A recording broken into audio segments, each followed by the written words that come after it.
Om Shanti, 18th of December 2024, Morning Murli, Bap Dada Madhuban. Essence, sweet children, you receive might by linking your intellects in yoga to the Almighty Authority Father. It is by having remembrance that you souls can charge your batteries and become pure and Sadopradan.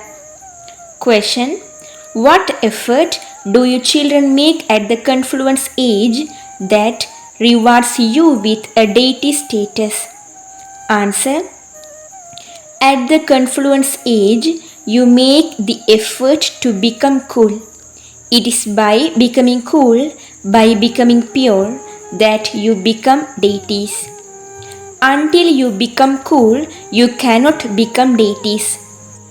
At the confluence age, you become goddesses of coolness, in brackets Sheetal Devi, and sprinkle everyone with cool drops of this knowledge to make everyone cool. You first have to become cool yourself and then extinguish the fire of everyone else and make them cool. Om Shanti. First of all, you children just have to understand one thing. We are all brothers and Shiv Baba is the father of us all. He is called the Almighty Authority. When you ruled over the whole world, you had all the powers. The kingdom of deities used to exist in Bharat. You were pure deities. All of your clan, that is, your whole dynasty, was voiceless. Who were voiceless? You souls. You are now once again becoming voiceless. By having remembrance of the Almighty Authority, you are receiving might from Him. The Father has explained that it is you souls who each play a part of 84 birds. You souls had Sadopradhan power that gradually decreased day by day.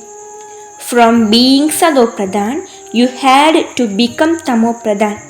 When the strength of a battery has run out, the motor comes to a halt, the battery becomes discharged.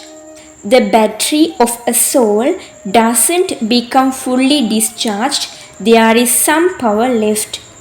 When someone dies, a lamp is lit and kept filled with oil so that the light doesn't go out. You children now understand that you souls had full strength and that you no longer have that.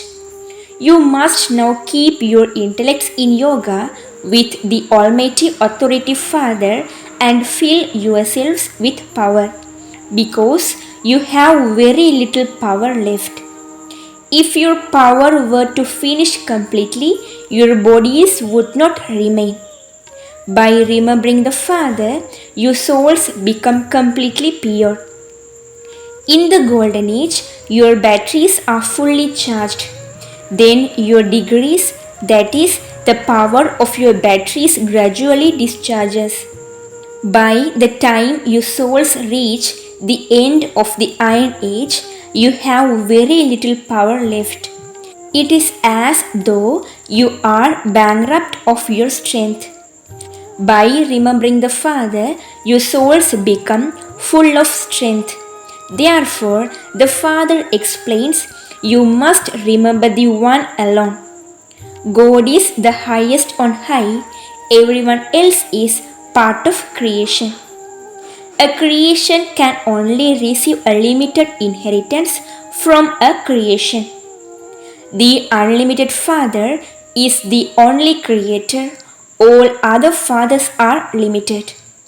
By remembering the unlimited Father, you receive the unlimited inheritance. Therefore, your children should know in your hearts that Baba is establishing heaven, the new world, for us. Heaven is being established according to the drama plan. It is you children who will go and rule there. I am ever pure. I do not take birth through a womb. I do not take birth as the deities do. In order to give you children the kingdom of heaven, I enter the body of this one when he reaches 60, the age of retirement. Then, from being the number one Tamopradhan soul, he becomes number one Sadopradhan. God is the highest on high, and then there are Brahma, Vishnu, and Shankar who reside in the subtle region. Where did this Brahma, Vishnu, and Shankar come from? Those are just visions that you have. The subtle region is in the middle. There are no physical bodies there. Those subtle bodies can only be seen in a divine vision. Brahma is the one dressed in white, whereas Vishnu is adorned with diamonds and jewels. They portray Shankar with a snake around his neck, but Shankar couldn't be like that. At Amarnath, they portray Shankar telling Parvati the story of immortality. There is not a human world in the subtle region, so how could he relate a story there? The subtle region is simply for vision. You see vision of those who have become absolutely pure. They are the ones who then become the masters of heaven when they go to the golden age. Therefore, it should enter your intellects how they claimed their fortune of the kingdom. There are no battles, etc. There, how could deities be violent? Whether anyone believes it or not, you are now claiming that kingdom by remembering the Father. It is mentioned in the Gita, forget your body and all your bodily religions and constantly remember me alone. The Father doesn't have a body to which he could be attached. The Father says, I just take this body on loan for a short time. Otherwise, how would I give you this knowledge? I am the living seed of this tree. Only I have the knowledge of this tree. People know nothing of the duration of this world or how it is created, sustained, and destroyed. They study a limited study. The Father teaches you this unlimited study and makes you children into the masters of the world. No bodily being can ever be called God. They, in brackets, Brahma, Vishnu, and Shankar, have their own subtle bodies and they too cannot be called God. This body is the throne for Dada's soul. This throne is now the immortal throne, the throne of the Father, the immortal images. There is a throne in Amritsar that is called the immortal throne. Important people are invited to sit on that immortal throne. The Father explains, all of these are the immortal thrones of souls. Good and bad sanskars are within each soul, and this is why it is said, this is the fruit of your actions. The Father of all souls is one. Baba is not explaining to you from the scriptures. None of these things are mentioned in the scriptures. This is why people become irritated and say that we don't believe in the scriptures. When sages and holy men go to bath in the Ganges, do they become pure? No one can return home yet. Everyone will return home at the end, just like a swarm of insects or a swarm of bees. There is the queen bee, and all the other bees follow her. Likewise, when the Father returns home, all souls will follow him. It will be as though there is a crowd of souls in the incorporeal world, whereas here it is crowded with human beings.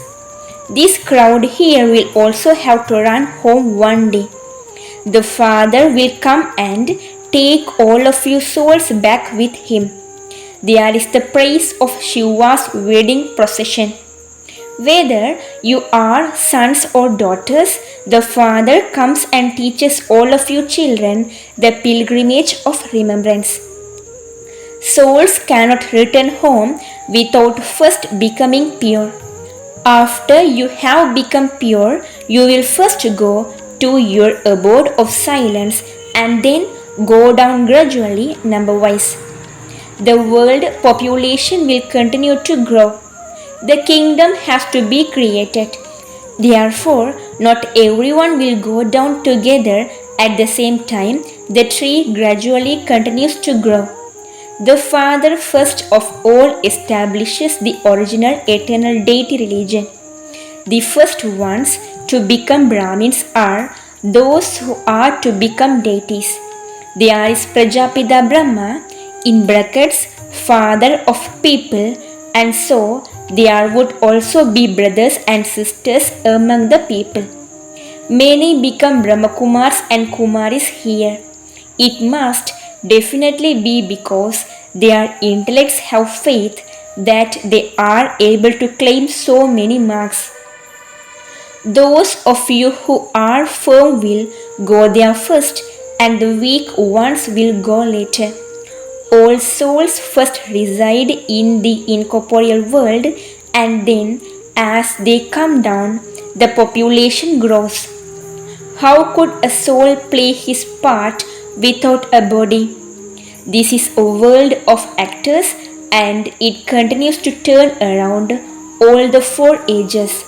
In the Golden Age, we were deities, then we became various merchants, and then Shudras. It is now the most auspicious confluence age. This age only exists now when the Father comes. Only the unlimited Father gives this unlimited knowledge. Shiv Baba doesn't have a body of his own that could be given a name.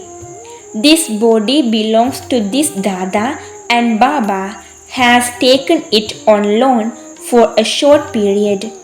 The Father says, I need a mouth so that I can talk to you. I give you unlimited knowledge through this mouth. This is why his mouth is called Kaumuk, in brackets, mouth of a cow. Water can emerge from anywhere in the mountains, and so they have created a Kaumuk here where water emerges. They consider that to be the water of the Ganges and drink it. They give so much importance to that water. Everything in this world is false. Only the one Father tells you the truth, but false people consider the Father's knowledge to be false. When Bharat was in the Golden Age, it was called the land of truth. Now that Bharat has become old, everything has become false. There is such a great contrast. The Father says, you have defamed me so much. You have insulted me and defamed me by calling me omnipresent. You have been calling out to Shiv Baba, take us away from this old world. The Father says, all of my children have become bankrupt by sitting on the pyre of lust. The Father speaks to you children and says, you were once the masters of heaven. Do you remember this? He only explains this to you children. He does not explain it to the whole world because only you children understand what the Father says. What would the world know about this?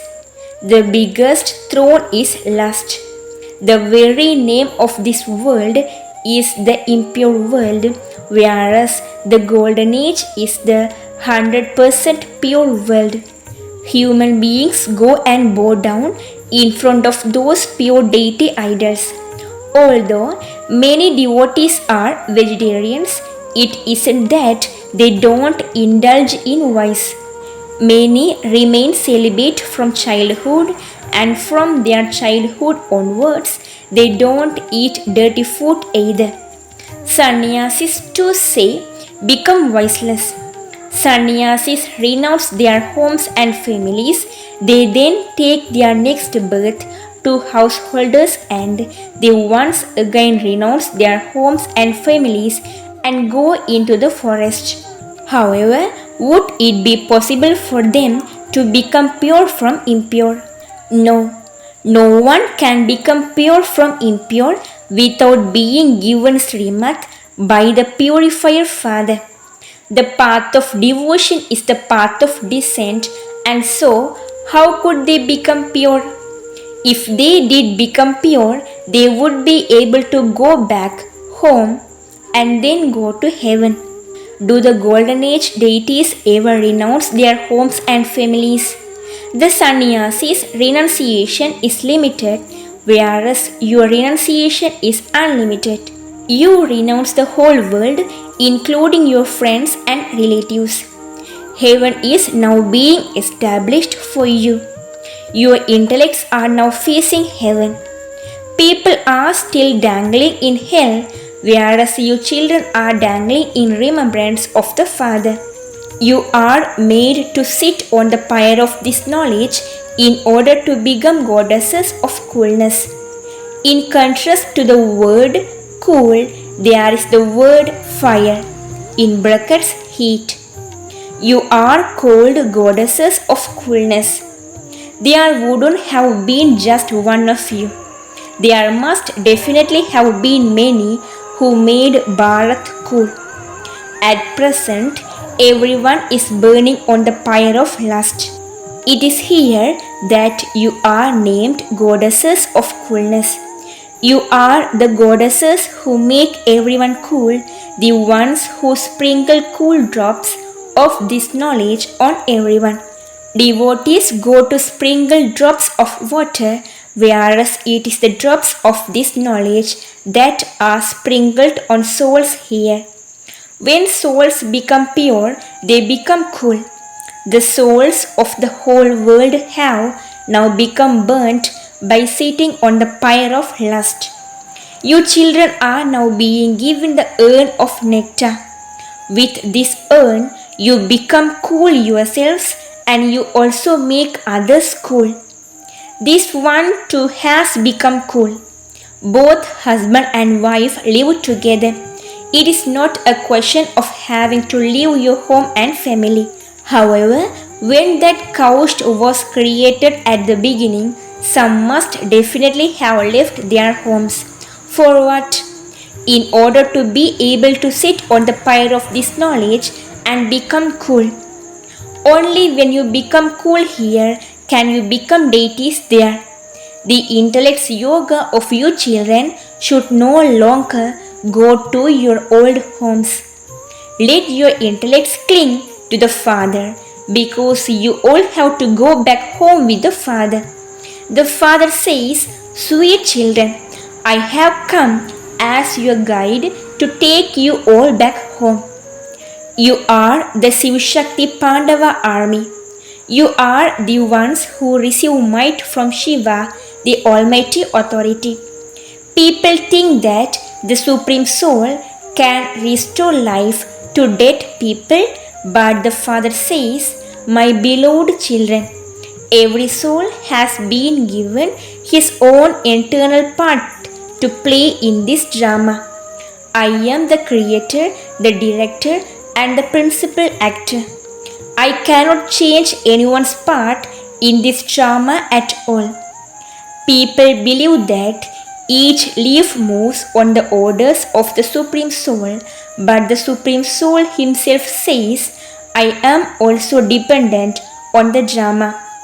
I am bound by it. It isn't that leaves move according to my orders." The notion of omnipresence has made the people of Bharat totally poverty-stricken. Through this knowledge that the Father gives, Bharat once again becoming crowned. Acha, to you sweetest, beloved, long lost and now found children, Love, remembrance, and good morning from the mother, the father, Bap Dada. The spiritual father says, Namaste to you, spiritual children. The spiritual children says, Namaste to you, spiritual father. Essence for Dharana. First, in order to enter the Sun dynasty at the beginning, let your intellect have faith and claim full marks. Become a firm Brahmin. Keep this unlimited knowledge in your awareness. Second, remain seated on the pyre of this knowledge and become cool, that is, become pure. Extinguish the fire of lust with this knowledge and yoga. Your intellect must be constantly connected in yoga to the One Father. Blessing. May you receive a medal in the form of an elevated stage in your Brahmin life and thereby become an emperor of the carefree land. Explain. Each of you has become a Brahmin in order to make your personal stage the best of all. In Brahmin life, your elevated stage is your personal property. It is the medal of Brahmin life. Those who receive this medal remain constantly stable in an unshakable, immovable, and constant stage and are constantly carefree. They become the emperors of the carefree land. They remain free from all desires and are embodiments of ignorance of the knowledge of desire. Slogan. Say my Baba with unbroken faith and intoxication, and Maya cannot then come close to you. Om Shanti. Today Baba says, by remembering the Father, your souls become full of strength. Everyone in this world is experiencing some kind of problems in their life. For example, some people have good health but have financial problems, and some people have more finances but not good health. Some people have everything but family relationships are not harmonious. In this way, everyone in this world has problems in one way or another. But we cannot run away from those problems. That means you can't live in isolation. Somehow, it has to be done by facing many problems. If we want to overcome such problems in our life normally, that is, if we want to overcome them positively, we need to increase the power of our soul. The more the power of the soul is increased, the more easily I can overcome the problems I have. Now let's see how we can increase the energy of our soul. The more positive thoughts I have in me, the more the battery of the soul will be energized. A positive thought means that the thought should not cause suffering to me and should not cause suffering to others. Such thoughts are positive thoughts. Then the real primary positive thing in this world cannot always be human beings, because when we have a problem, thinking of a human being does not guarantee that the problem will go away, because every human being has some problems. Their happiness waxes and wanes. But who has eternal happiness, eternal love, eternal peace? Only God has it. It means that only with our Supreme Father Shiva has unchanging love, peace and happiness. Then as much as I realized myself as soul and our Father as soul, so much good powers will be grasped in me without knowing me. When we say powers, that means power to withdraw, power to pack up, power to tolerate, power to adjust, power to discriminate, power to judge, power to face, power to cooperate. as much as I connect with God and bring my intellect to 100% good state, all the powers necessary for such a practical life, such good qualities will be imbibed in me. But we must also pay attention to another point. What it means is that the soul mainly of three parts: mind, intellect, sanskars. In this, sanskars is the main part to control this soul. Sanskars means is our subconscious mind. What kind of thing is imprinted in our subconscious mind? When we think about the same thing over and over again, another thing is that we suffer more and it will be imprinted in these sanskars. Then we should check ourselves. Am I holding impact onto something too much in my life? Do I have any unforgettable suffering or memories in my mind? We should think about this and change ourselves. The best way for that changes is that is, instead of thinking about the bad things that are in me to go away, the more I start thinking about the good things that I have. The bitter things in my mind, in my soul, and all the unnecessary things will naturally go out. When I go out naturally like this without realizing it, I will be filled with good qualities and will be happy enough. When I am happy, I still think of God and it is easy for me. Then naturally, I will be fed with a lot of energy. Om Shanti.